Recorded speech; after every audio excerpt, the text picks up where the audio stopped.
우리는 계속해서 출애굽기 말씀을 보고 있는데 출애굽기에는 두 가지 사건이 있습니다. 1절부터 7절까지의 말씀과 오늘 읽었던 8절부터 마지막 절까지의 말씀입니다.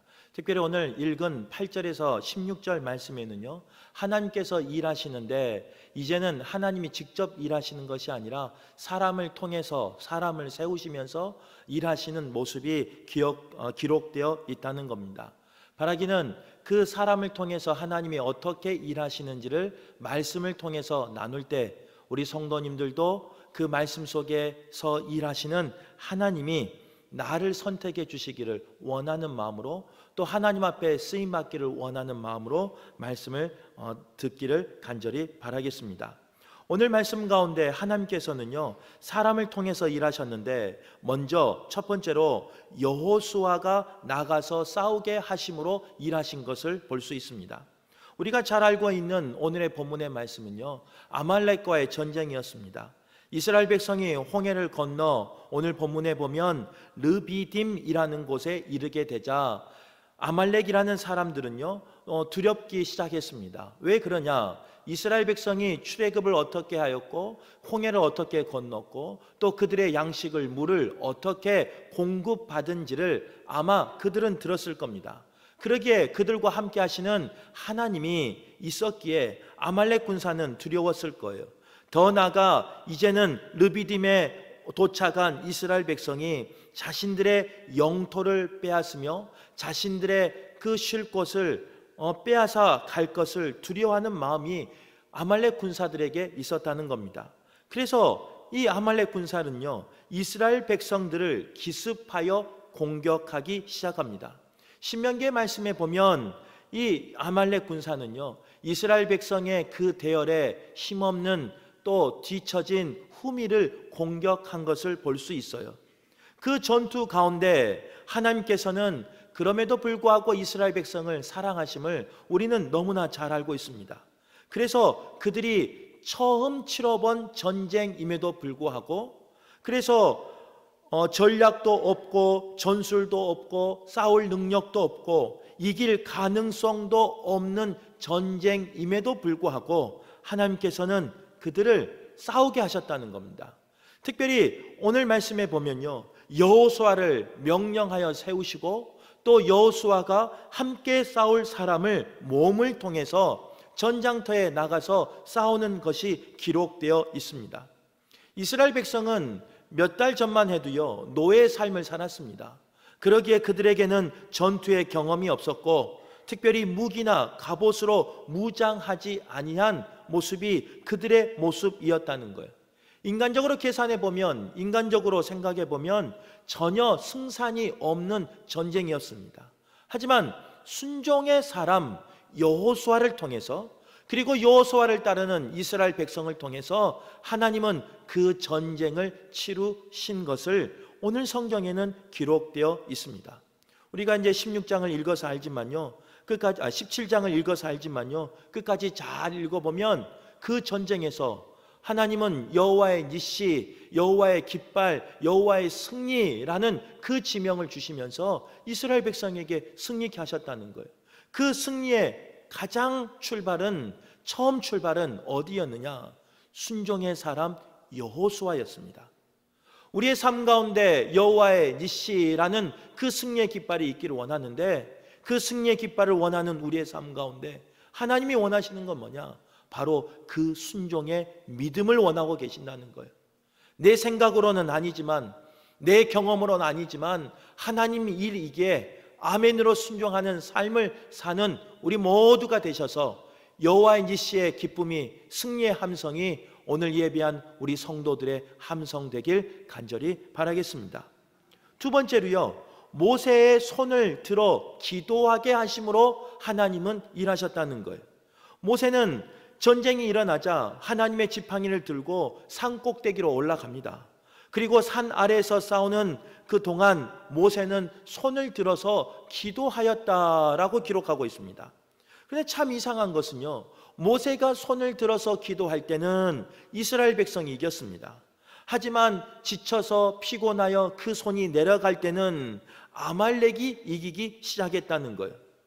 오늘 본문에 나온 손이 올린다라는 것은요, 기도하는 것을 의미하는데, 즉 모세가 기도할 때는 하나님께서 이스라엘 백성에게 열악한 환경이지만, 이길 수 없는 상황이지만 이기게 하신 것을 말씀하고 있다는 거예요. 또 손이 내린다라는 것은요, 하나님께 기도한 것을 여러 가지 이유로 쉬는 것을 의미하고, 그 기도가 쉬었을 때는 여지없이 그 싸움에서 밀리고 그 싸움에서 지는 일이 일어나고 있었다는 겁니다. 참 이상한 것은요, 사람의 생각으로는 도저히 이해가 안 되지만 하나님을 의지하여 기도하는 모세를 통해서 하나님은 그 전쟁을 승리의 결과로, 또 승리의 그 함성으로 이끌어가고 계시는 것을 성경은 말씀하고 있어요. 아마 우리의 삶 가운데도 이런 고백이 있을 겁니다. 내 삶 가운데 도저히 이루어질 수 없는 일이지만 우리가 간절히 기도할 때 하나님이 도와주심으로 우리의 삶 가운데 그 기도의 능력으로 승리를 경험할 때가 있잖아요. 바로 그 승리의 고백이, 그 승리의 경험이 오늘 출애굽기 17장에 기록되어 있는 아말렉과의 전쟁이라는 겁니다. 그런데 참 이상한 것은 뭐냐, 오늘 본문 12절에 보면요, 하나님 앞에서 기도하였음에도, 하나님의 일을 하고 있음에도 불구하고, 또 간절한 마음으로 하나님 앞에 쓰임받고 있음에도 불구하고 그 모세는 피곤함을 느꼈다는 거예요. 그래서 들고 있는 손이 내려갈 수밖에 없는 상황이라는 거예요. 한번 생각해 보세요. 내 사랑하는 백성이 내가 손 들고 있으면 전쟁에서 승리하는데, 피를 흘리지 않은데 어느 지도자가 손이 내려오겠습니까? 어느 지도자가 그 가운데 손을 내릴 수 있겠습니까? 아마 모세는 있는 힘을 다해서 자신이 할 수 있는 모든 방법을 다해서 기도하며 손을 올리며 기도하였을 거예요. 그런데도 불구하고 12절에 보면 피곤함이 찾아왔다는 거예요. 목회를 하다 보면 우리의 삶 가운데 이런 일이 일어날 때가 있습니다. 주님 앞에 기도하는데도 불구하고 피곤할 때가 있고요, 주님의 일을 함에도 불구하고 피곤할 때가 있고요, 주님이 명령하여서 순종하여 나아갔음에도 불구하고 피곤할 때가 있어요. 또 나에게 주신 사명이라고 생각하고 일을 감당함에 있어도 피곤할 때가 있다는 거예요. 이제 오늘 말씀을 잘 읽어보면 그 피곤한 가운데 하나님은 그냥 내버려 두지 않습니다. 끝까지 돕는 자를 붙여주셔서요, 우리를 기독케 하시고 우리를 승리로 이끄신 분이 여호와 하나님이시다는 거예요. 그러기에 우리는 피곤할지라도, 힘들지라도, 지칠지라도 나에게 주신 그 기도의 사명을 끝까지 감당하는 우리 성도들 되시길 바라겠습니다. 아마 동일한 마음으로 기도하지 않겠습니까? 가정에서 내 사랑하는 남편을 위해서, 내 사랑하는 아내와 자녀를 위해서 우리가 간절히 기도할 거예요. 그런데도 불구하고, 결단하며 다짐하며 나갔음에도 불구하고 기도 자리에 나오는 것이 힘들 때가 있어요. 그 기도 자리에서 기도하는 것이 피곤할 때가 있어요. 손이 내려가기도 하고요, 눈꺼풀이 내려가기도 하고요, 내 발걸음이 띄어지지 않을 때도 있다는 거예요. 그럴 때 거기서 좌절하고 거기서 끝내버리는 것이 아니라, 멈추는 것이 아니라 하나님이 나에게 돕는 자를 붙여주셔서 다시금 기도케 하시고 그 기도의 능력을 통해서 이 모든 상황을 이기게 하실 것이라는 그 소망으로 살아가는 저와 여러분 되시길 간절히 바라겠습니다. 그래서 그동안은 기도를 쉬고 있어도 다시 이 말씀을 통해서, 내가 우리의 가정의 승리를 위해서, 우리 교회의 승리를 위해서, 또 세상 가운데 하나님의 나라를 세우기 위해서 다시 한번 피곤하지만 기도해야 되겠구나, 다시 한번 손을 들어서 주님께 간구해야 되겠구나 하는 고백이 모세의 고백에서 끝나는 것이 아니라, 모세의 삶에서 끝나는 것이 아니라 오늘 예배하는 우리의 삶 되시길 간절히 바라겠습니다. 아멘 하신 분은 제가 잘 봤어요. 내일 새벽에 봐요. 제가 세 번째로 하나님은 어떻게 일하시느냐, 조금 전에 말씀한 것처럼요, 아론과 훌을 협력하는 자로 세워주셨다는 거예요. 아론과 훌은 손이 내려가는 모세를 보고요, 돌을 가져다가 모세를 앉힙니다. 그리고 힘들어서 내려가는 그 모세에게요, 해가 지도록 손이 내려가지 아니하도록 양 옆에서 그 손을 붙잡고 모세가 계속 기도할 수 있도록, 모세가 계속 하나님을 의지할 수 있도록, 모세가 계속 하나님을 붙들 수 있도록, 부르짖을 수 있도록 기도했다는 거예요. 그런데 아론과 훌이 젊은 청년이 아니었어요. 이 말을 바꿔 말하면 본인들도 힘든 상황이에요. 본인들도 걸어가기도 힘들고, 본인들도 손 잡아주기도 힘들고, 본인들도 협력하기 힘든 상황이 아론과 훌의 상황이었어요. 그런데 아론과 훌은요, 자신의 형편이 어떠하든 자신을 핑계치 아니하고 하나님이 협력자로 세울 때, 하나님이 돕는 자로 세울 때 자신의 사명을 잘 감당한 사람이 아론과 훌이었습니다. 우리의 삶이 아론과 훌같이 나에게 돕는 자의 사명을 주셨다면 그 사명을 감당할 수 있기를 간절히 바라요. 내가 힘들지라도, 내가 어려울지라도 사명이니까 도와서 민족의 승리를 위해서, 가정의 승리를 위해서, 하나님의 나라를 승리를 위해서 쓰임받는 우리 모두가 되시길 바라겠습니다. 또한 이 아론과 훌은요, 모세를 대신해서 이스라엘 백성을 이끌 정도로 신실함을 인정받은 사람들이었습니다. 또 이것을 다르게 해석하면 이렇게 해석이 되는 거예요. 신실한 사람이었기에, 인정받는 사람이었기에 그들을 따르는 사람도 있었어요. 그럼 한번 생각해 보세요. 권력이라는 것은 어느 누구나 다 욕심이 나는 건데, 모세가 지쳐서 손이 내려온 상황이에요. 모세가 지쳐서 기도도 할 수 없는 상황이에요. 그러면 신체적으로, 마음으로, 영적으로 얼마나 지쳐있는 상황입니까? 그러면 그 기회가 절호의 기회예요.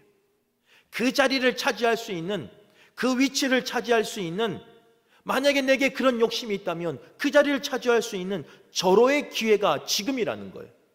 그런데 자신을 따르는 세력이 있었고 힘이 있었고 능력이 있었던 아론과 훌이지만 그렇게 하지 않아요.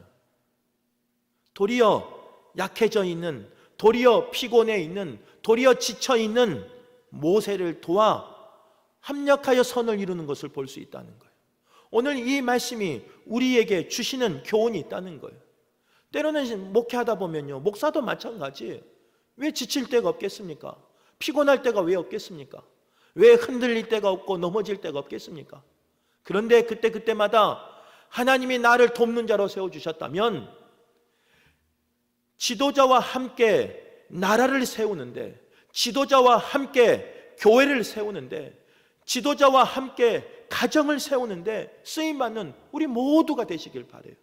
그런데 우리는 종종 그 사명을 잊어버리고 그 자리를 탐하며 그 자리를 넘보며 누군가를 끌어내리는데 내 힘을 다하는 사람들이 있다는 거예요.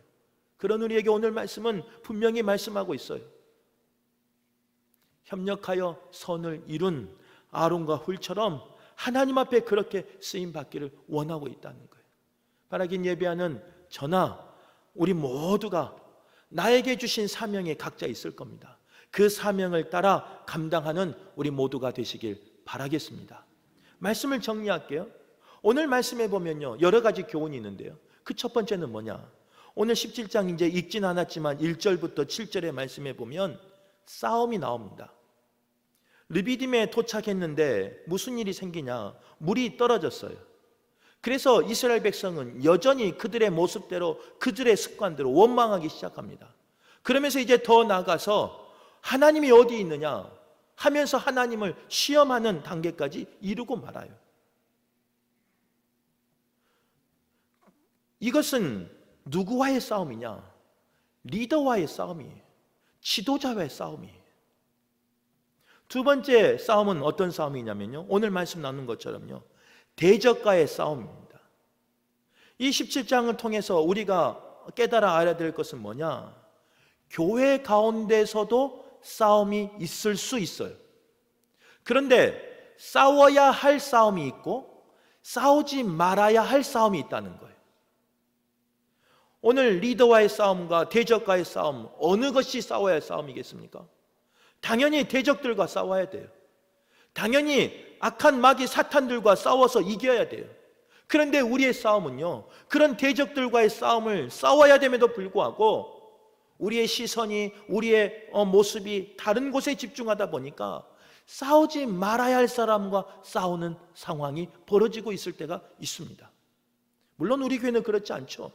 그러나 많은 교회들이요, 그런 상황에 빠져 있다는 거예요. 그런 우리에게 오늘 말씀은 분명히 말씀하고 있어요. 싸울 사람을 분별하라는 거예요. 누구와 싸워야 되는지 분별하라는 거예요. 그리고 그 분별된 싸움에서 분명히 승리하라는 거예요. 승리하되 어떻게 승리하느냐? 때로는 싸울 사람이 있어야 되고요, 때로는 기도하는 사람이 있어야 되고요, 때로는 협력하는 사람이 있어야 된다는 거예요. 각자 나에게 주신 그 사명을 가지고 최선을 다할 때 그 전쟁에서 승리할 수 있는 거예요. 오늘 말씀에 봐보세요. 전쟁에 나간 여호수아가 불평했습니까? 왜 나는 목숨 걸고 전쟁터에 나가냐? 왜 나는 일만 하냐? 왜 나는 싸움만 하냐? 왜 나는 시키는 것만 하냐? 여호수아는 불평하지 않았어요. 모세도 마찬가지예요.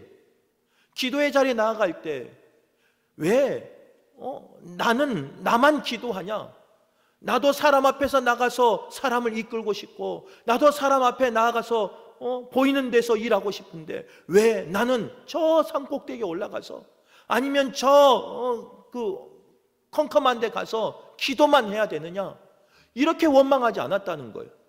아론과 훌도 마찬가지예요. 지쳐 내려오는, 피곤해서 내려오는 그 손을 붙잡고, 왜 나도 힘이 있는데, 왜 나도 따르는 사람이 있는데, 왜 나도 영향력이 있는데 내가 늘 돕는 자로만 있어야 되느냐?